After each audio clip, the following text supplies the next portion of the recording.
ونستعينه ونستغفره ونؤمن به ونتوكل عليه ونعوذ بالله من شرور أنفسنا ومن سيئات أعمالنا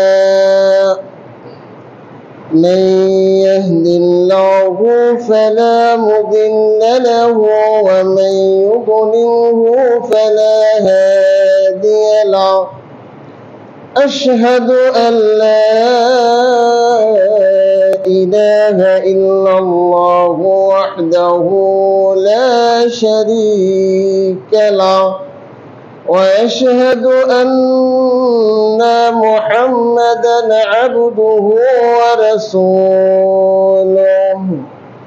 الذي أرسله بالحق بشيرا ونذيرا وداعيا إلى الله بإذنه وسراجا منيرا أما بعد فإن خير الحديث كتاب الله وخير الهدي هدي محمد صلى الله عليه وسلم وشر الأمور محدثاتها وكل محدثة بدعة وكل بدعة ضلالة وكل ضلالة في النار.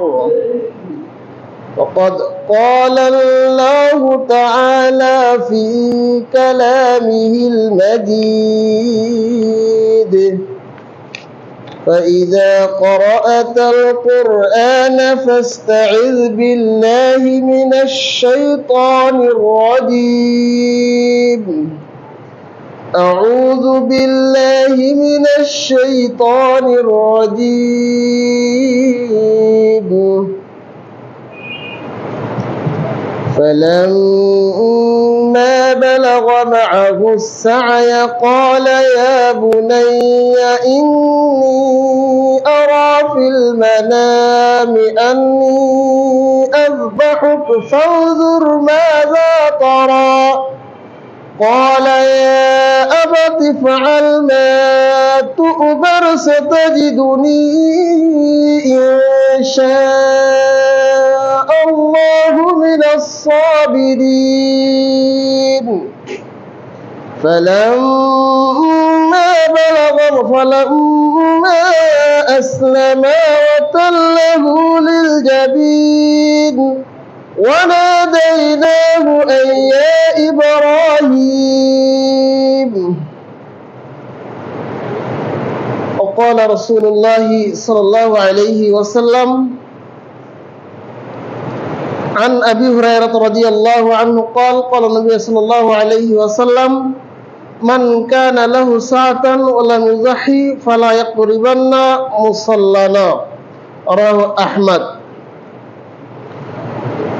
সকল প্রশংসা সেই মহান প্রতিপালকের নিমিত্তেই যে রব আমাদেরকে আজকের এই জুমার দিনে তার ঘরের মেহমান হিসাবে কবুল করেছেন, যিনি আরশে সমুন্নত সর্বত্র বিরাজমান নন, যার রয়েছে আকার আকৃতি ও অবয়ব, সেই মহান প্রতিপালকের নিমিত্তেই প্রশংসা। আলহামদুলিল্লাহ।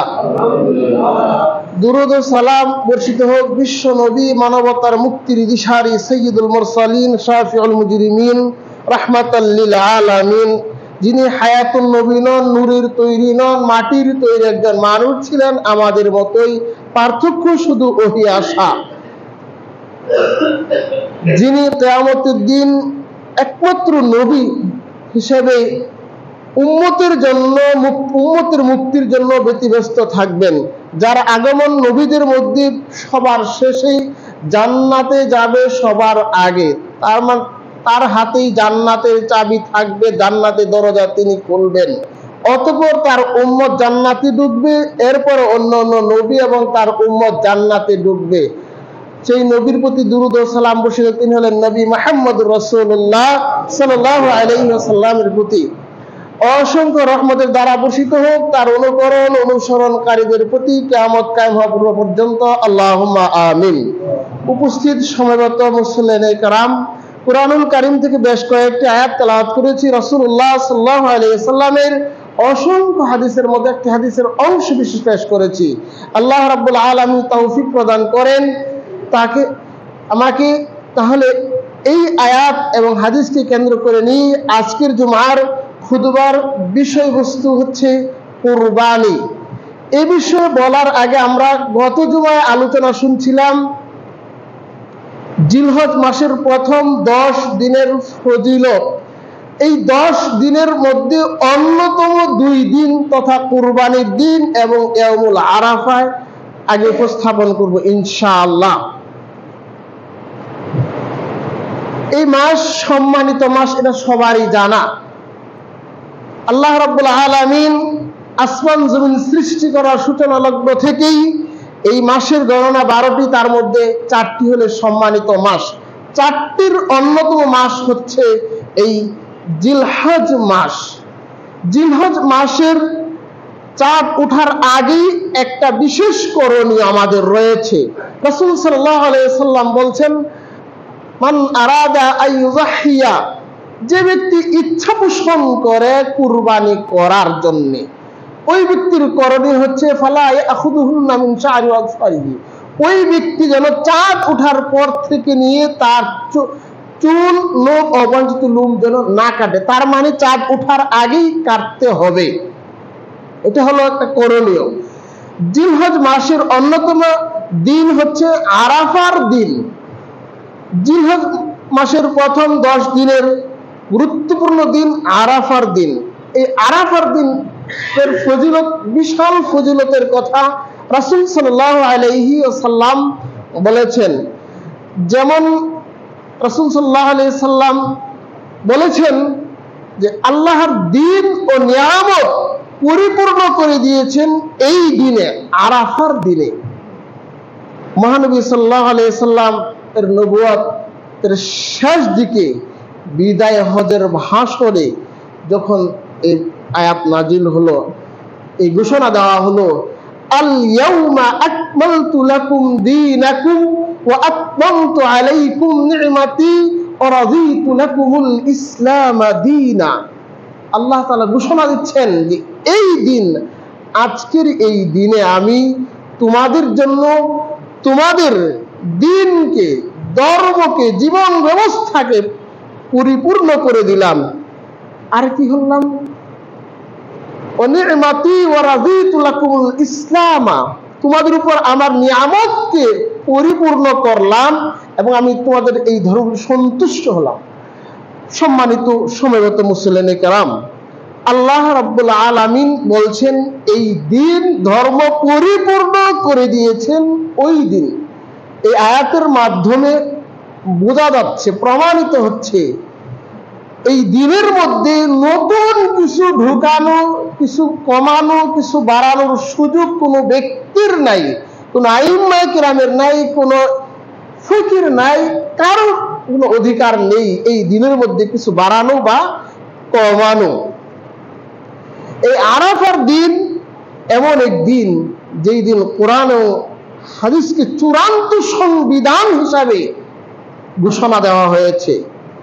যেমন রাসূলুল্লাহ সাল্লাল্লাহু আলাইহি সাল্লাম ঘোষণা দিচ্ছেন, এমন তিনি বলছেন, কাদ তারাকতু ফীকুম মা লান তাযিল্লু বা'দাহু, আমি রেখে যাচ্ছি তোমাদের কাছে এমন এক জিনিস যা তোমরা পালন করলে তোমরা কি হবে না?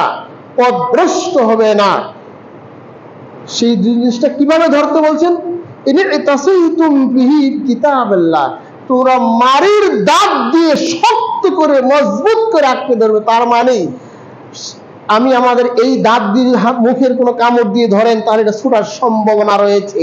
যদি মারির দাঁত দিয়ে ধরেন তাহলে সেইটা ছুটার সম্ভাবনা নাই। আল্লাহ রাসূল বললেন তো মারির দাঁত দিয়ে কথা বললে আঁকড়ে ধরবে, তার মানে শক্ত করে মজবুত করে যদি ধরা এই বিধান যা আমি তোমাদের রেখে যাচ্ছি, তাহলে তোমরা কখনো লাঞ্ছিত হবে না, পথভ্রষ্ট হবে না। দুই অন্য বর্ণনায় রাসূল সাল্লাল্লাহু আলাইহি সাল্লাম আরো বলছেন, তারাকতু ফীকুম আমরাইন লান তাযিল্লু মা তামাসসাকতুম বিহিমা কিতাবাল্লাহি ওয়া সুন্নতি নবিয়্যিহি। তিনি বলছেন আমি তোমাদের মধ্যে রেখে যাচ্ছি দুইটি বিষয়, এক আল্লাহর কিতাব, দুই তার নবীর সুন্নাহ। এটা যদি তোমরা আঁকড়ে ধরো তাহলে তোমরা কখনো পথভ্রষ্ট হবে না। মুসলিম যখন কোরআন সুন্নাহর বাহিরে চলার চেষ্টা করবে তখনই সে পথভ্রষ্ট গুমরাহের মধ্যেই নিমজ্জিত হবে। আরাফার দিন এমন এক দিন যেই দিনের কসম করেছেন আল্লাহ, গুরুত্ব দিয়েছেন কত। আবু হুরায়রা রাদিয়াল্লাহু তাআলা আনহু থেকে বর্ণিত, তিনি বলছেন যে রাসূলুল্লাহ সাল্লাল্লাহু আলাইহি ওয়াসাল্লাম বলছেন যে আল ইয়াউমুল মাউউদ ইয়াউমুল কিয়ামা ওয়াল ইয়াউমুল মাশহুদ ওয়া ইয়াউমু আরাফা ওয়াশ শাহিদ ওয়া ইয়াউমুল জুমআ। বেশ কয়েকটা কথা রাসূল সাল্লাল্লাহু আলাইহি ওয়াসাল্লাম এখানে বলছেন যে ইয়াউমুল মাউউদ, তার মানে এই দিনের কথাই বলছেন যে ইয়াউমুল মাউউদ শপথ, সেই দিনের কথা। তার ইয়াউমুল কিয়ামা, কিয়ামতের শপথ। এখানে শপথ করছেন মানে কি, আমাদেরকে গুরুত্ব বোঝানোর জন্য আল্লাহ তাআলা শপথ করছেন, কসম করছেন। আমরা যখন সাধারণত কোনো ব্যক্তির কাছ থেকে কোনো কিছু বিশ্বাস অর্জন করতে চাই, তাকে বিশ্বাস করাতে চাই, দৃঢ়তা করতে চাই, তখন তাকে আমরা কসম করে বলি। আল্লাহ রাব্বুল আলামিন এখানে কসম করছেন, শপথ করছেন আরাফার দিনের। এই আরাফার দিন এমন এক দিন যেই দিনের সবচেয়ে উত্তম দোয়া, আরাফার দিনের দোয়া সবচেয়ে উত্তম দোয়া। দিন নয়, রাত নয়, দিন সময়ের মধ্যে আরাফার দিনের দোয়া সবচেয়ে উত্তম দোয়া। নবী করিম সাল্লাল্লাহু আলাইহি সাল্লাম এভাবে বলছেন, খায়রুদ দুআই দুআ ইয়াউমুল আরাফা, সর্বোত্তম দোয়া হচ্ছে, শ্রেষ্ঠ দোয়া হচ্ছে আরাফার দোয়া। এরপর তিনি বলছেন ওয়া খায়রু মা কুলতু আনা ওয়াত্তাআতিবুনা মিন কলবি লা ইলাহা ইল্লাল্লাহু ওয়াহদাহু লা শারীকা লাহু লাহুল মুলকু ওয়া লাহুল হামদু ওয়া হুয়া আলা কুল্লি শাইইন কাদির। আরাফার মাঠে যখন উপস্থিত হবে তখন বলে যে লা ইলাহা ইল্লাল্লাহু ওয়াহদাহু লা শারীকা লাহু লাহুল মুলকু ওয়া লাহুল হামদু ওয়া আলা কুল্লি শাইইন কাদির। এই যে তাকবীর ধ্বনি পড়তে থাকেন। এই জন্য আল্লাহ রাব্বুল আলামিন এই দিনে ফেরেশতাদের সাথে আরাফার মাঠে যারা অবস্থান করে তাদেরকে নিয়ে ফেরেশতাদের কাছে গর্ববোধ করেন আল্লাহ তাআলা। ইন্নাল্লাহা আযজা ওয়া জাল্লা ইউবাহিল মালাইকাতা আইনাইহি গরফাতান ইয়াউমিন আহলি আরাফা।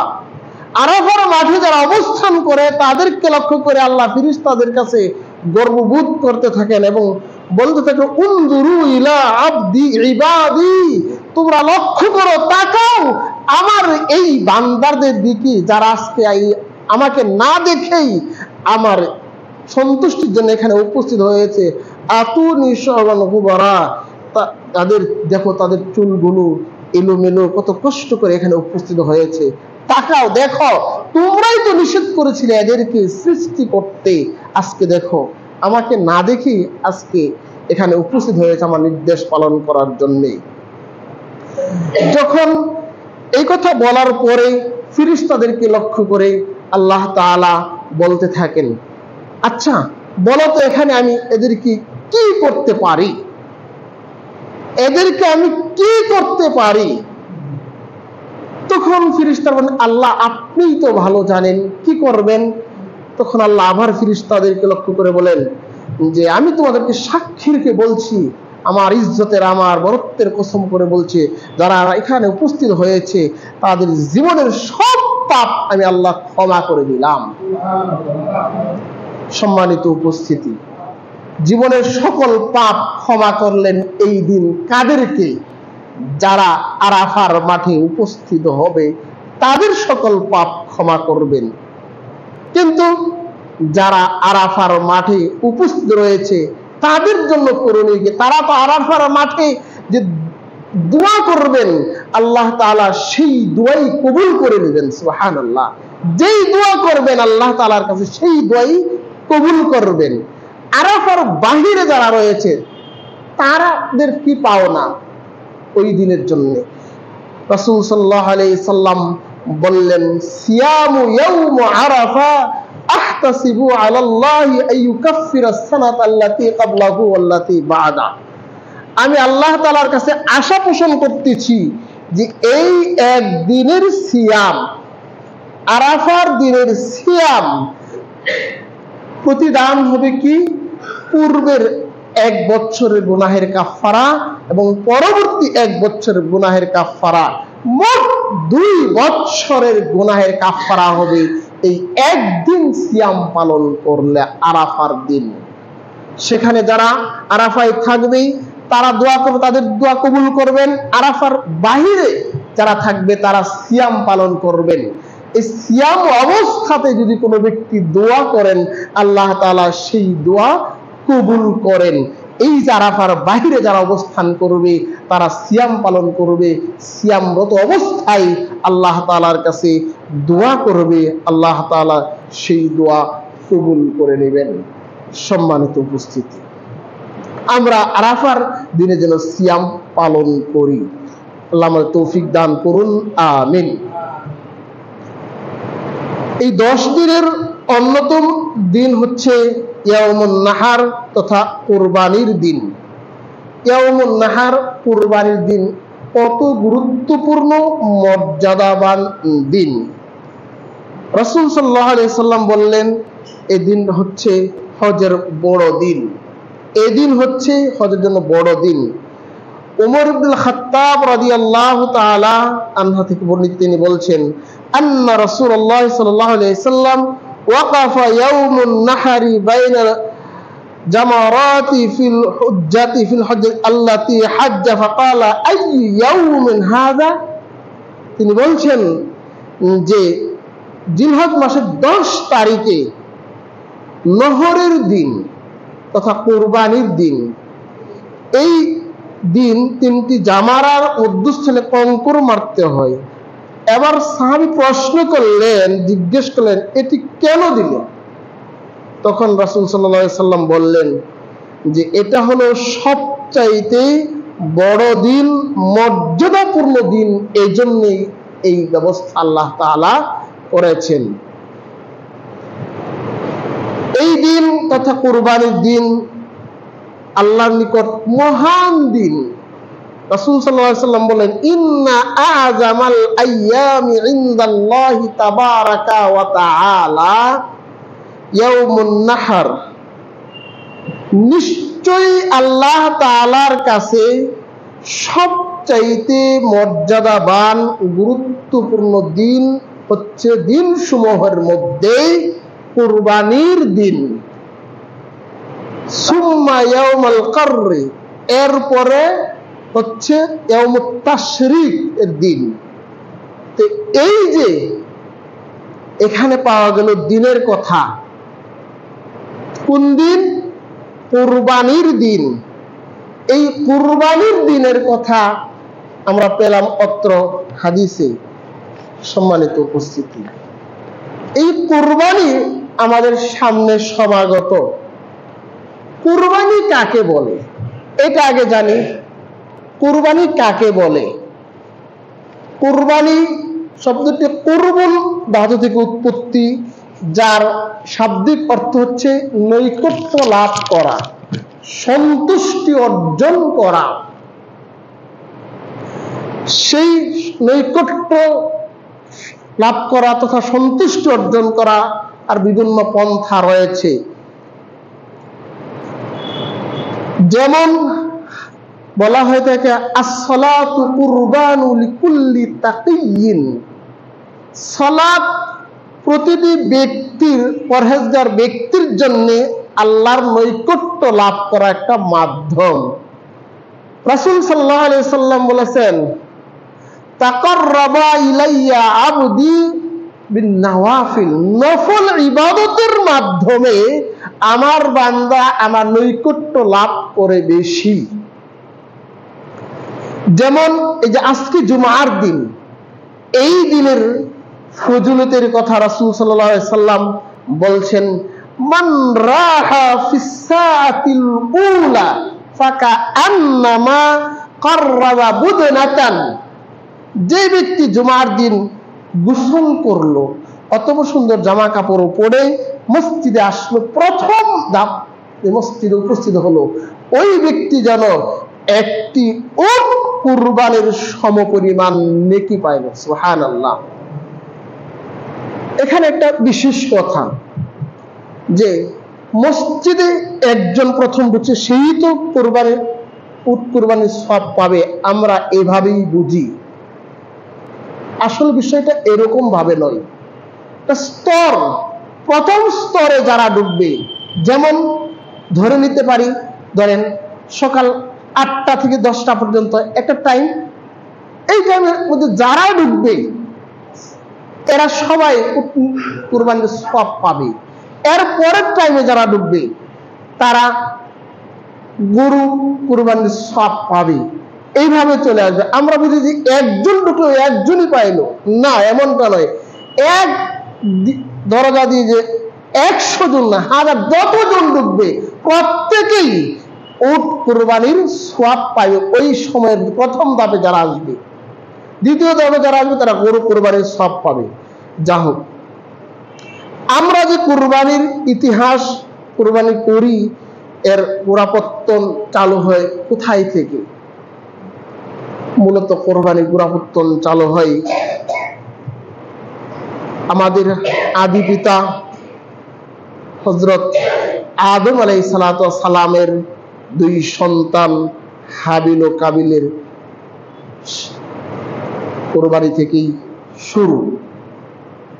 যেমন আল্লাহ রাব্বুল আলামিন বলছেন, আউযু বিল্লাহি মিনাশ শাইতানির রাজীম وإذ قربا قربانا فتقبل من أحدهما ولم يتقبل من الآخر। আল্লাহ বলছেন, হাবিল কাবিল ঘটনা সবারই জানা। কি জন্য? তাদের দুইজনকেই আল্লাহ তাআলা নির্দেশে তার পিতা বললেন, তোমরা দুইজনে কুরবানি করো, কিছু উৎসর্গ করো, পেশ করো। তারা পেশ করলো দুইজনে দুইটা, একজনে পশু আর একজনে কিছু শস্য। কি জন্য পেশ করলেন? হাবিল এবং কাবিল যখন জন্মগ্রহণ করলেন, তাদের সাথে আরেকটা বোন সাথে জন্মগ্রহণ করত। তখন শরীয়তের বিধান অনুযায়ী আগের ঘরে যার সাথে যার জন্ম হইতো, তার পরেরটার সাথে তার বিয়ের দেওয়া হতো। হাবিল এবং কাবিল দুইজনের সাথে যিনি যে বোন জন্মগ্রহণ করেছে, একজন একটা ফর্সা আর একজন বিস্কুসি, তার কাবিল রাজি নয়। কাবিলের সাথে যেটা জন্মগ্রহণ করেছে তাকেই সে বিবাহ করবে। এক পর্যায়ে তারা অনেক কিছু বলার পর তখন আল্লাহর নবী আদম আলাইহিস সালাম বললেন যে, না, তোমরা কিছু আল্লাহর জন্য উৎসর্গ করো, পেশ করো, যারটা কবুল হবে তার সাথেই তাকে বিয়ে দেওয়া হবে। তখন তারা কিছু পেশ করলেন। তাই আল্লাহ উল্লেখ করেছেন, ইয কাররাবা কুরবানান, যখন তারা কিছু পেশ করে উৎসর্গ করলেন আল্লাহ তাআলার জন্য, তাদের দুইজনের একজনেরটা কবুল করলেন আর একজনেরটা কবুল করলেন না। যারটা যার কবুল হলো তার সাথে তার বিয়ে হলো। কবুল হওয়ার তখন কুরবানি উৎসর্গ কবুল হওয়ার বিধান ছিল যে আসমান থেকে আগুন এসে ধূলিসাৎ করে যেত, একেবারে পুরো ছাই করে যেত। আল্লাহ আমাদের জন্য কত সুন্দর বিধান রেখেছেন। এখন যদি হইতো তাহলে আমরা সমাজে কিভাবে তাকে কি দেখতাম যে আমার কুরবানি কবুল হলো, তারটা কবুল হলো, তারটা কবুল, আমারটা কবুল হলো না। স্পষ্ট বোঝা যেত আল্লাহ কত মেহেরবান, দয়াবান যে এই বিধান আর রাখেন নাই। পরবর্তীতে ইব্রাহিম আলাইহিস সালাতু ওয়াস সালামের কে আল্লাহ রাব্বুল আলামিন নির্দেশ দিলেন কুরবানি করার। ইব্রাহিম আলাইহিস সালাম যখন দেশ ত্যাগ করে যাচ্ছেন, মনের কষ্ট ব্যথা বেদনা নিয়ে বের হয়ে যাচ্ছেন, তিনি বলছেন, আল্লাহ তাআলা বলছেন, আউযু বিল্লাহি মিনাশ শাইতানির রাজীম ওয়া ক্বালা ইন্নী যাহিবুন ইলা রাব্বি সায়াহদিন রাব্বি হাবলি মিনাস সালিহিন ফাবাশশারনাহু বিগুলামিন হালিম।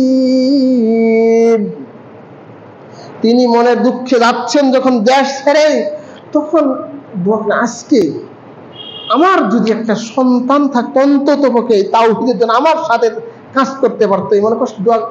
ক্বালা ইন্নী যাহিবুন ইলা রাব্বি সায়াহদিন, আমি চললাম আমার রবের দিকে, তিনি আমাদেরকে পথ দেখাবেন, আমাকে পথ দেখাবেন। রাব্বি হাবলি মিনাস সালিহিন, হে আল্লাহ, হে রব, আপনি আমাকে একটা সন্তান দান করুন। ফাবাশশারনাহু বিগুলামিন হালিম, আল্লাহ রাব্বুল আলামিন তাকে সন্তানের সুসংবাদ দিলেন, ধৈর্যশীল সহনশীল সন্তানের সুসংবাদ দিলেন। দেখেন, ইব্রাহিম আলাইহিস সালাতু ওয়াস সালামের বয়স তখন ৮৬ বছর বয়স। এই বছর বয়সে সন্তানের জন্য আল্লাহর কাছে দোয়া করলেন, আল্লাহ তার দোয়া কবুল করলেন।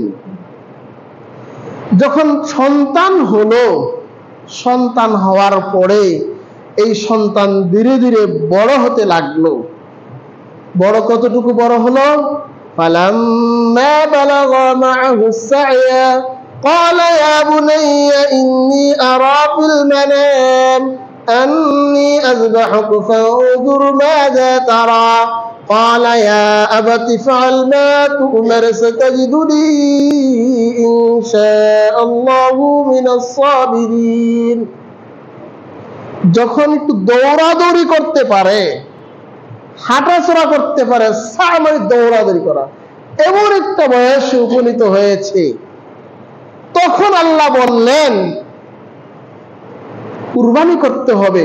নবীদের স্বপ্ন হচ্ছে ওহী। তখন ইব্রাহিম আলাইহিস সালাতু ওয়াস সালাম বললেন তার সন্তানকে, ক্বালা ইয়া বুনাইয়া ইন্নী আরা ফিল মানাম, হে ছেলে, আমি তো স্বপ্নে দেখলাম তোমাকে আমি কুরবানি করতেছি, এখন তোমার অভিমত কি? দেখেন কেমন, যেমন বাবা তেমন ছেলে। তখন ছেলে উত্তর দিচ্ছেন, ক্বালা ইয়া আবাতি ফা'আল মা তু'মার সাতাজিদুনি ইনশাআল্লাহু মিনাস সাবিরিন। বাবা, আব্বাজান, আপনাকে আল্লাহ যে নির্দেশ দিয়েছেন, আপনি যে কথা আল্লাহ আপনাকে আদেশ করেছেন, সেটা আপনি পালন করুন। আমাকে ধৈর্যশীলদের সহনশীলদের অন্তর্ভুক্ত হিসাবে পাবেন ইনশাআল্লাহ। বাবা ছেলেকে জবাই করবে, ছেলে জবাই হতে প্রস্তুত। এই আয়াতের এইভাবে বলা হয়ে থাকে সমাজে, আমাদের সমাজে, যে না, বাবা যখন ছেলেকে নিয়ে যাচ্ছে, পথিমধ্যে বাধা হয়ে সৃষ্টি করছে, বাবাকে ছেলে বলছে, আব্বা, আমাকে আপনি দয়া করে আমার চুপটা বেঁধে নিবেন, আপনার চুপটা বেঁধে নিবেন, অথবা আমার চুপটা বেঁধে নিবেন, চিৎ করে শোয়াই দিবেন, তারপরে জবাই করবেন, কারণ চোখে চোখে যদি চোখ পড়ে আপনার মায়া মমতা হবে। এই যে কথাটা একেবারে মিথ্যা কথা, একেবারে ভয়ঙ্কর মিথ্যা কথা। আল্লাহ তাআলা বলছেন, ফালাম্মা আসলামা ওয়া তাল্লাহু লিল জাবিন ওয়া নাদাইনাহু আন ইয়া ইব্রাহিম। যখন উভয় বাবা জবাই করবে, ছেলে জবাই হবে, প্রস্তুত, আত্মসমর্পণ করে নিয়েছে জবাই হওয়ার জন্য, জবাই করার জন্য, তখন আল্লাহ বলছেন, ওয়ানাদাইনাহু আন ইয়া ইব্রাহিম, তখন আল্লাহ ডেকে বলেন, হে ইব্রাহিম, শোনো, তোমার সন্তানকে জবাই করতে হবে না। আমি যে তোমার সন্তানকে জবাই করতে বলছিলাম, এটা তোমার জন্য ছিল মহা পরীক্ষা। ৮৬ বছর বয়স, সেই বয়সে তোমাকে আমি সন্তান দিলাম। এই সন্তান ধীরে তোমার সাথে একটু বড় হলো, দৌড়াদৌড়ি করতে পারে, এমন বয়সে আমি জবাই করতে বললাম। দেখলাম তোমার মতটা কি, তোমার অন্তরটা কি দেখলাম। তুমি পরীক্ষায় পাশ করছো। কাদ সাদ্দাকতার রুইয়া, তুমি তোমার স্বপ্নকে বাস্তবায়ন করেছো।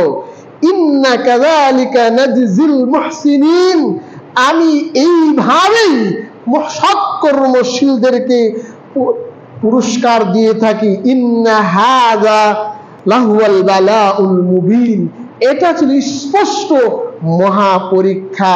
ওয়াফাদাইনাহু বিযিবহিন আযীম, এটা আমি কি করলাম? ওয়াফাদাইনাহু বিযিবহিন আযীম, তারপরে তো জবাই হলো পশু। ওয়া তারাকনা আলাইহি ফিল আখিরিন, এরপর আমি এটা পরবর্তীদের জন্য একটা দৃষ্টান্ত স্বরূপ উপস্থাপন করে গেলাম পরবর্তী জাতির জন্য। সালামুন আলা ইব্রাহিম, ইব্রাহিমের উপর শান্তি বর্ষিত হোক। ইব্রাহিম আলাইহিস সালাম কত যে কষ্ট করেছেন তাওহীদ প্রসার করতে গিয়ে, তা ভাষায় প্রকাশ করার মতো না। সেখান থেকে কুরবানি আল্লাহ তাআলা প্রত্যেক জাতির জন্য কুরবানির বিধান জারি রেখেছেন।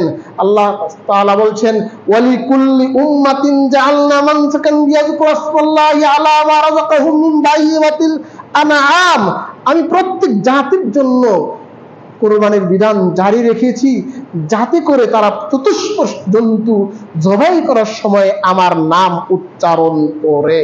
সেজন্য আমি বিধান জারি রেখেছি। আল্লাহ তাআলা নবী মুহাম্মদ রাসূলুল্লাহ সাল্লাল্লাহু আলাইহি সাল্লামকে বলেছেন, ফাসাল্লি লিরাব্বিকা ওয়ানহার, হে নবী, আপনি আপনার রবের উদ্দেশ্যে, রবের সন্তুষ্টির জন্য কুরবানি করুন এবং সালাত আদায় করুন, কুরবানি করুন। আল্লাহ তাআলা নবী মুহাম্মদ সাল্লাল্লাহু আলাইহি সাল্লাম যে একমাত্র আল্লাহর সন্তুষ্টির জন্য করছেন, তা অনেকেই অনেক ভাবে বলতো। তখন আল্লাহ তাআলা বলছেন, নবীকে দিয়ে বলাচ্ছেন, হে নবী, তুমি বলে দাও, আউযু বিল্লাহি মিনাশ শাইতানির রাজীম, কুল ইন্না সালাতি ওয়া নুসুকি ওয়া মাহইয়ায়া ওয়া মামাতি লিল্লাহি রাব্বিল আলামিন। নবী তুমি বলো, আমার সালাত, আমার কুরবানি, আমার বেঁচে থাকা, আমার মরে যাওয়া, যা কিছু আমি করি সব কিছুই বিশ্ব প্রতিপালক রব্বুল আলামিনের জন্যই করে থাকি। লা শারীকা লা, যার কোনো শরীক নাই, অংশীদারিত্ব নাই, তার জন্যই করে থাকি, অন্য কারোর জন্য আমি করি না। এই কুরবানির সামর্থ্য যারা রয়েছে তারা যেন কুরবানি করে। রাসূল সাল্লাল্লাহু আলাইহি সাল্লাম বলছেন, মান কানা লাহু সাআতান ওয়া লাম ইউযাহি ফালা ইয়াকরিবান্না মুসাল্লানা, যেই ব্যক্তির সামর্থ্য রয়েছে ওই ব্যক্তি যেন কুরবানি করে। যার সামর্থ্য আছে অথচ কুরবানি করে না, সামর্থ্য আছে অথচ কুরবানি করে না, ফালা ইয়াকরিবান্না মুসাল্লানা, ওই ব্যক্তি যেন আমাদের ঈদগাহে না আসে। আমাদের ঈদগাহে আসা তো দূরের কথা, ঈদগাহের নিকটবর্তীও যেন না হয়। সামর্থ্য আছে, কুরবানি করে না। এভাবে বলে, এই একদিনের জন্য এত অর্থ নষ্ট করব, একদিনের জন্য?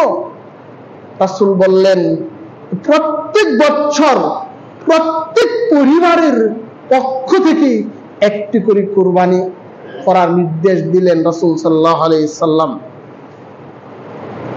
একজন সাহাবী বলছেন, সুইলা রাসূলুল্লাহ সাল্লাল্লাহু আলাইহি সাল্লাম মা ইত্তাকুযা, আল্লাহর নবী, আমরা কেন কুরবানি করব? আমরা যে কুরবানি করব কেন করব? এটা আমাদের ফায়দা কি, লাভ কি?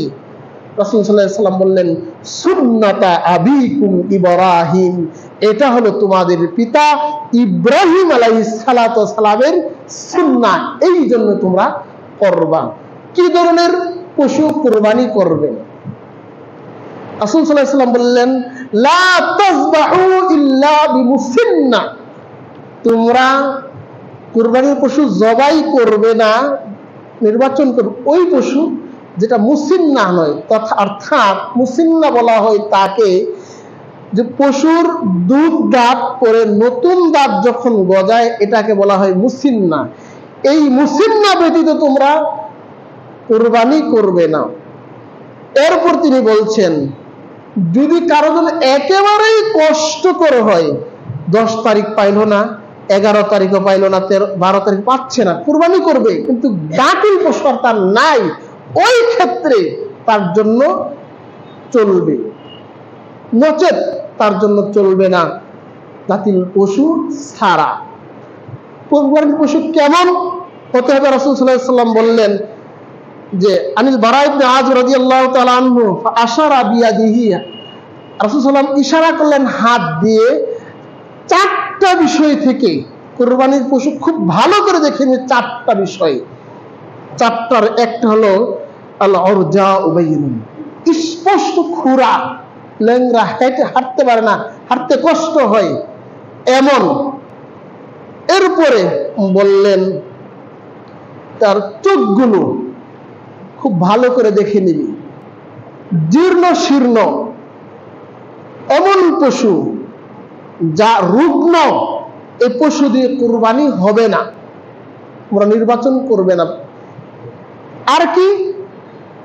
কান কাটা, কান ফাটা, একটু হোক, 1 নখ পরিমাণ হোক যদি থাকে, তাহলে সেই পশু দিয়ে কুরবানি হবে না। এবার আসি আমরা কুরবানি করব। রাসূল সাল্লাল্লাহু আলাইহি ওয়াসাল্লাম বললেন, তোমরা আল বাকারাতু আন সাবআতিন, 7 জন মিলে একটি গরুতে অংশীদারে কুরবানি করো। আমরা 7 জনে একটি কুরবানি করার কথা রাসূল সাল্লাল্লাহু আলাইহি ওয়াসাল্লাম বললেন। এরপর রাসূল সাল্লাল্লাহু আলাইহি ওয়াসাল্লাম আরো বললেন এ মর্মে যে একটি ছাগল যদি কোনো পরিবারের পক্ষ থেকে করে, সেই পরিবারের সদস্য সংখ্যা যদি শতাধিক হয়, তবু একটি ছাগল জবাই করলে কুরবানি করলে যথেষ্ট হয়ে যাবে। একটি ছাগল আমরা কুরবানি এবার কিনলাম, করলাম। কুরবানি যে কি জন্য করতেছি? আল্লাহ তাআলা বলছেন, লা ইয়ানালাল্লাহু লুহুমুহা ওয়ালা দিমাউহা ওয়ালাকিন ইয়ানালুহু তাকওয়া মিনকুম। আল্লাহ বলছেন, তোমাদের গোশতের দিকে আল্লাহ তাকায় না, রক্তের দিকে তাকায় না, আল্লাহ দেখে তোমাদের অন্তর, তোমাদের তাকওয়া, আল্লাহ ভীতি। এই জন্য কুরবানি। কুরবানির পশুর হাটে গেছেন, ফিতা দিয়ে মাপতেছেন গোশত কতটুকু হবে, আপনি মাপেন কেন? আপনি গরু কিনছেন, একজন এলাকার একজন বড় বিত্তশালী ব্যক্তি, আপনি একটা বড় কুরবানি করবেন, আপনার বাড়ির ভিতরে জায়গা আছে রাখার, কুরবানির পশুটা বেঁধে রাখার, তারপর আপনি রাস্তায় বেঁধে রাখছেন, মানুষ যাচ্ছে আর দেখছে, যে আপনার ইচ্ছা মানুষ দেখুক, মানুষ বলুক, এই যে লোক দেখানো হচ্ছে না, এই লোক দেখানো কুরবানি করলে কুরবানি গৃহীত হবেন আল্লাহ তাআলার কাছে। সালাতের খবর নেই, 5 ওয়াক্ত সালাত ফরজ, এই সালাতের খবর নেই, কুরবানি এনে ব্যস্ত, এমনটা যেন না হয়। আগে সালাত, তারপরে কুরবানি। সালাত যিনি পড়ে না, কিন্তু মুসলমানই থাকে না, যিনি ইচ্ছাকৃতভাবে সালাত আদায় করে না, তিনি মুসলমান থাকে না, তার কিসের কুরবানি? প্রশ্নে আসে না কুরবানি করার। সেই সালাত বাদ দিয়ে কুরবানি ব্যতিব্যস্ত হয়েছে। কুরবানি হাটে বাজারে যখন আপনি গেছেন, ওদিক দিয়ে সালাত চলে যাচ্ছে, কিন্তু বাজারেই ব্যস্ততা কুরবানি পশু কিনতে, ক্রয় করতে। এমনটা যেন না হয়। কুরবানির পশু কিনলেন, এবার জবাই করবেন, খুব সুন্দর করে দাঁড়ালো ছুরি দিয়ে জবাই করবেন, পশু যেন কোনো কষ্ট না হয়। জবাই নিজে হাতে করবেন, এটাই ভালো। হুজুর দিয়ে করাতে হবে এমনটা নয়, নিজেরটা নিজে করবেন, বিসমিল্লাহ আল্লাহু আকবার বলে জবাই করবেন। দোয়া যদি না পারেন, আল্লাহ তো অন্তরের খবর জানে। জবাই করার সময় বলা প্রচলিত নিয়ম হলো কি, যে অমুক অমুকের পক্ষ থেকে, আল্লাহ কি জানে না কার পক্ষ থেকে এটা জবাই করা হচ্ছে? বলে যে অমুক অমুকের পক্ষ থেকে এটা বলো, তারপর জবাই দেন, না, এটা বলার প্রয়োজন নেই। আবার কুরবানি করলাম গোশত নিজে খাবো, প্রতিবেশীকে দিব, অসহায়দেরকে দিব, আত্মীয় স্বজনকে দিব। আল্লাহ তাআলা বলছেন ফাকুলু মিনহা ওয়া তামিল কানিআ ওয়াল মুতাররা, তোমরা নিজেরা খাও এবং অসহায় দরিদ্রদেরকে দেও। আল বাইস আল ফাকির বলছেন আরেক জায়গায় কি, যারা চায় না, কুরবানি করার সামর্থ্য ছিল গত বছর করছে, এবার সামর্থ্য নাই, কুরবানি করে নাই, মানুষের দ্বারে দ্বারে যায় না, চায় না, তোমার উচিত হবে তাদের ঘরে তোমার গোশত পৌঁছিয়ে দেওয়া। আরেক শ্রেণীর লোক আছে যারা চায়, তাদেরকে তুমি দিবে, আত্মীয় স্বজনকে নিজেরা খাবে এবং সঞ্চিত করে রাখবে। রাখা যায়, দেশে অভাব অনটন থাকে তাহলে রাখা যাবে না, সবটুকুই দিয়ে দিতে হবে। রাসূল সাল্লাল্লাহু আলাইহি সাল্লাম গোশত বন্টন শুরু করতেন তার ইহুদি প্রতিবেশীর কাছ থেকে শুরু করতেন প্রথমে। এই গোশত নিয়ে আমরা যেন কুরবানিটাই করি। আল্লাহ সন্তুষ্টি কতজনে করছি দেখেন তো একবার। গোশত খাওয়াটা কি মুখ্য উদ্দেশ্য? আসল কথা আসে, কুরবানিটা কি ত্যাগের না ভোগের? কুরবানির ত্যাগের। ইব্রাহিম আলাইহিস সালাম ত্যাগ স্বীকার করেছিলেন তাওহীদ প্রতিষ্ঠা করার জন্য। সেই তাওহীদের ক্ষেত্রে আমরা কি করছি? আমরা তাওহীদের ক্ষেত্রে শিরকে জর্জরিত হয়ে পড়ছি। তাওহীদ প্রতিষ্ঠাতা করা দূরের কথা। আল্লাহ আমাদেরকে তৌফিক দান করুন, সঠিকভাবে বিশুদ্ধভাবে যেন কুরবানি করতে পারি, তৌফিক দান করুন, আমিন। সম্মানিত উপস্থিতি, পরিশেষে আমি যতবারই খুতবায় আপনাদেরকে বিরক্ত করি, এবারও একটা দাবি আপনাদের কাছে আবেদন করছি। আমাদের এই মাদ্রাসা এতিম অসহায় গরিব ছাত্র রয়েছে, শত ছাত্র রয়েছে, এদের জন্য গত বছরও কুরবানি হয়েছিল। এই বছরও আমরা আপনাদের পক্ষ থেকে আশাবাদী যে কুরবানির অংশগ্রহণ করবেন। ইতিমধ্যেই 2 জন ব্যক্তি আমাদেরকে আশ্বস্ত করেছেন যে কুরবানি, 7 জনের 2 জন ব্যক্তি আশ্বস্ত করেছেন একটা কুরবানি দিতে। 7 জনে না হোক, আপনি একাই হোক, একজনে একলা একটা গরু না হোক, একটা ছাগল হোক, একটা খাসি হোক, আপনি অংশগ্রহণ করতে পারেন। এই ছাত্র তৃপ্তি সহকারে খাবে, আপনার জন্য দোয়া করবে। একদিকে দোয়া পেলেন, আর একদিকে আপনার কুরবানি আদায় হলো।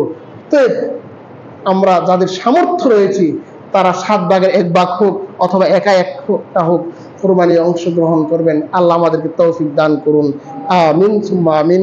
ওয়া